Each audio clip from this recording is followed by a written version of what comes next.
खबर झारखंड के गोड्डा से है, जहां गोड्डा सांसद निशिकांत दुबे और divisional forest officer Shri Pawan बाग के द्वारा लाइफलाइन एक्सप्रेस से पोड़ैयाहाट के तैयारियों के संबंध में समीक्षा बैठक कर स्वास्थ्य केंद्र पोड़ैयाहाट में मूलभूत सुविधाएं, पेयजल, बिजली, शौचालय, रोगियों की रहने के लिए बेड, चिकित्सा एवं दवा की उपलब्धता संबंधी जानकारी ली गई।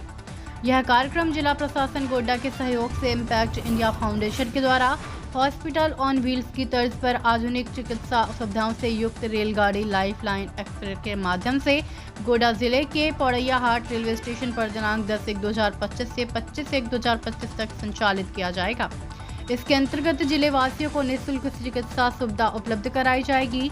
लाइफलाइन एक्सप्रेस के माध्यम से नाक, कान, गला संबंधी रोगों की जांच एवं सर्जरी, बहरेपन की जांच, निःशुल्क श्रवण यंत्र का वितरण, नेत्र रोगों की जांच एवं निवारण, कैटारैक्ट सर्जरी, दृष्टि दोष की जांच, निःशुल्क चश्मे का वितरण, प्लास्टिक सर्जरी, जले के निशान, कटे होंठ सर्जरी, शिशुओं के हड्डी रोगों की जांच, दंत रोगों की जांच, मुंह, स्तन, सर्वाइकल कैंसर की जांच के अतिरिक्त अन्य बीमारियों के इलाज एवं सामान्य सुविधाएं प्रदान की जाएंगी। झारखंड के गोड्डा से रजनीश आनंद की रिपोर्ट। ये चौथा साल है इम्पैक्ट इंडिया फाउंडेशन यहाँ पोड़ैयाहाट रेलवे स्टेशन पर। जब से ये रेल चालू हुआ माननीय प्रधानमंत्री जी का, तब से ये अपनी ट्रेन लेकर आती है और प्रत्येक साल जो यहाँ के ग्रामीण लोग हैं उनके लिए आँख का, कान का, नाक का, इवन जो महिलाएं हैं उनके लिए कैंसर का, जिनकी हड्डी की परेशानी है, उसका ये अच्छे से इलाज करते हैं। डॉक्टर आते हैं, ऑपरेशन करते हैं और उसका एक बड़ा प्रभाव है। सालों भर यहाँ की जनता इसका इंतजार करती है। ये जो काम है ये इम्पैक्ट इंडिया फाउंडेशन करती है। वहाँ के लोगों ने मुझे कहा था कि इस बार सर आप जाइएगा।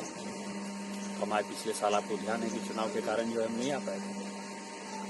और ये 15 कंपनियों का CSR है और पूरे देश भर में ये काम करते हैं। और मुझे इसीलिए ये सारी चीजें देखकर खुशी होती है और बड़े फक्र के साथ कहता हूँ कि इस देश में जो CSR है, जिसको कॉर्पोरेट सोशल रिस्पॉन्सिबिलिटी कहते हैं, ये कानून मैंने बनाया। जब मैं ये कहता हूँ मैंने बनाया है तो ये कानून मैंने बनाया। मैं उस कमेटी का सदस्य था और मेरे कमेटी के चेयरमैन यशवंत सिन्हा थे, गुरदास दास गुप्ता नहीं है CPI के, और भरतरी महता जो भारतीय जनता पार्टी के सीनियर सांसद और अनुराग सिंह ठाकुर। हम 5 आदमी ने मिलकर जो है ये प्रपोजल दिया। ये प्रपोजल मेरा था, ये ध्यान की हम कोयले से प्रभावित हैं और हमारे यहाँ लोग काम नहीं करते हैं। प्रत्येक कंपनी को 2% CSR में खर्च करना पड़ेगा। ये कानून हमने बनाया। तो जो कानून हमने बनाया, जिस कानून के कारण जो है CSR आया इस देश में, और CSR के कारण जो प्रभाव पड़ रहा है, सकारात्मक प्रभाव, उसको देखने के लिए हम आए और मुझे लगता है कि अच्छा काम है। दूसरा, मैं डांगापाड़ा जा रहा हूँ। आपको ध्यान हो कि लोकसभा चुनाव के समय पहाड़िया को जो है झारखंड पुलिस ने जबरदस्ती गोली मार दी थी। उस वक्त जो है तत्कालीन प्रशासन ने हमसे बात की थी और बात करके कहा था कि हम उसको 10 लाख रुपया देंगे, लोगों को नौकरी देंगे, बच्चों को पढ़ाई करेंगे। मुझे अभी से 4-5 दिन पहले फोन आया था जो लड़का जो मरा था उसके भाई का, जो कि जिसका सपना है कि वो Jharkhand public service commission compete करे। भाई चाहता था मरने के पहले कि मुझे केवल 5 लाख रुपया मिला, पैसा नहीं मिला है, लोगों को नौकरी नहीं मिली है, समस्या है। मैं यहाँ से वहीं जा रहा हूँ। डांगापाड़ा में एक अवैध माइनिंग की बात आ रही है सामने में। वो अलग है, लेकिन मेरा ये कहना है कि प्रधानमंत्री जी जनमन के सहारे हों या मुख्यमंत्री जी खुद आदिवासी के सहारे, या माननीय गुरु जी का ये आंदोलन रहा, हम सभी जो है आदिवासियों की चिंता की बात करते हैं, आदिवासियों के उत्थान की बात करते हैं। आजादी के 77 साल बाद एक निरीह निहत्था आदिवासी शौचालय जाते हुए पुलिस की गोली का शिकार हो जाता है।